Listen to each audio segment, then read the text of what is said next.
அஸ்ஸலாமு அலைக்கும் வரஹ்மத்துல்லாஹி வபரகாத்துஹு. யாருடைய மரண செய்திக்காக அல்லாஹ்வுடைய அர்ஷ் நடுங்குச்சோ அப்படிப்பட்ட சஹாபியை பற்றி தான் இன்றைக்கி பார்க்க போகிறோம். ஸஅத் பின் முஆத் ரலியல்லாஹு பற்றி தான்.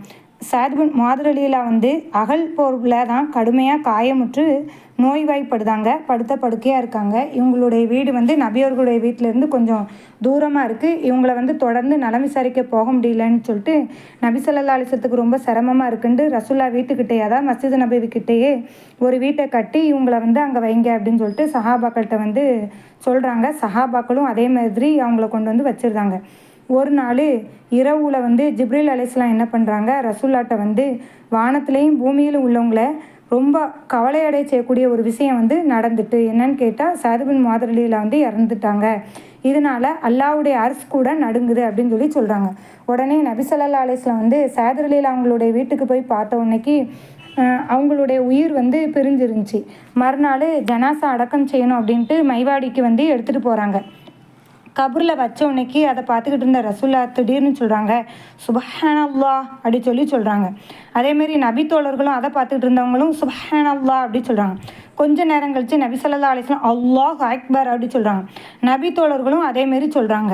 அப்போ கொஞ்சம் நேரம் கழிச்சிட்டு நபி ஸல்லல்லாஹு அலைஹி வஸல்லம் சொல்கிறாங்க, கேட்டுட்டு யாரை சொல்லலாம், இன்றைக்கி வழக்கத்துக்கு மாறா இன்றைக்கி ரொம்ப கவலையோட சுப்ஹானல்லான்னு சொன்னீங்க, மறுபடியும் ரொம்ப சந்தோஷமாக அல்லாஹ் அக்பர்னு சொன்னீங்களே, இதுக்கான காரணம் என்ன அப்படின்னு கேட்காங்க.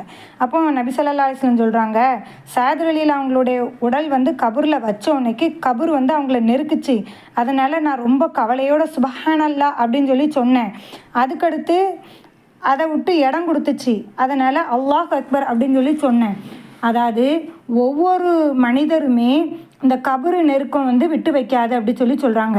அப்படி சில மனிதர்களை விட்டு வச்சிச்சு அப்படின்னு சொன்னால் ஸஅத் ரலியல்லாஹு இதில் வெற்றி கண்டிருப்பாங்க அப்படின்னு சொல்கிறாங்க. ஸஅத் ரலியல்லாஹு அவங்களுக்கே இந்த நிலை அப்படி சொன்னால் நம்மளுடைய நிலை எப்படின்னு பார்த்துக்கோங்க. என்ன ஸ்பெஷல் அப்படின்னு கேட்டால், அவங்களுடைய மரண செய்திக்கு தான் அல்லாஹ்வுடைய அரிசே நடுங்குச்சு. அப்போ எந்த அளவுக்கு அவங்களுடைய வாழ்க்கை இருந்திருக்கும் அப்படிங்கிறத நாம் கொஞ்சம் சிந்திச்சு பார்க்கணும்.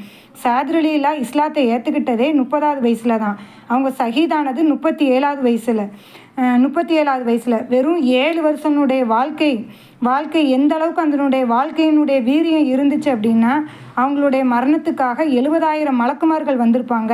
அவங்களுடைய மரண செய்தி அப்போ அல்லாஹ்வுடைய அரிசி நடங்கியிருக்கும் அப்படிங்கிறத பாருங்கள். மிச்சம் உள்ள வாழ்க்கையில் நம்ம வாழக்கூடிய நாட்களில் அல்லாஹ்வுக்கு பயந்து வாழ்ந்தோம் அப்படின்னு சொன்னால் இது போன்ற ஒரு நல்ல மௌத்தை நாமளும் அடையலாம். அல்லாஹ் தஆலா சொர்க்கத்தை கொண்டு சுப செய்தி சொல்லப்பட்ட நிலையில் நம்மளுடைய ரூஹை கைப்பற்றுவானாக. அஸ்ஸலாமு அலைக்கும் வரஹ்மத்துல்லாஹி வபரகாத்துஹு.